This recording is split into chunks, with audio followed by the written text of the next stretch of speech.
Investing in community organizations on the ground working to reduce violence in Baltimore. The city announcing today that the initial round of American Rescue Plan dollars to support violence prevention. WMAR2 News' Ray Strickland spoke to one organization about how they believe that funding will help them. The city is distributing more than $17 million to several organizations across Baltimore. One of them is Turnaround Inc., a rape crisis center serving Baltimore City and Baltimore County. The organization says this funding comes during a time where their services are needed more than years past. We're really grateful for this. Jean Henningsen is with Turnaround Inc. It's an organization that provides services to survivors of domestic violence, sexual violence, and human trafficking. These are things that have really surged.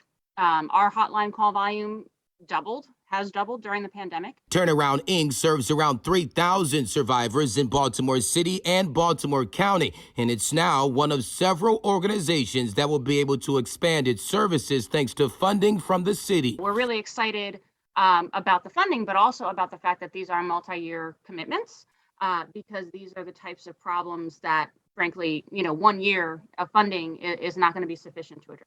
The organization will receive a total of more than $600,000 to enhance its wraparound services for survivors, as well as its anti-human trafficking program. And so there's a lot of that outreach that's going to need to happen in different communities over the course of the 3 years, so that we're responding to what the residents see and what the residents need, and to what the survivors, at the end of the day, of the utmost importance, what the survivors need. The funding comes from the American Rescue Plan money and is a part of the city's comprehensive violence prevention plan to address the root causes of violence.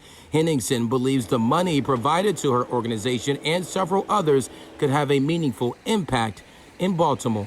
That collective effort to help people, number one, be safe, but then also figure out how we can support them in recovering economically.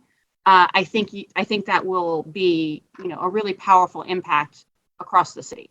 And the initial round of funding was for 12 organizations, but the city continues to accept more applications. We have more information on how an organization can apply on our website at WMAR2news.com.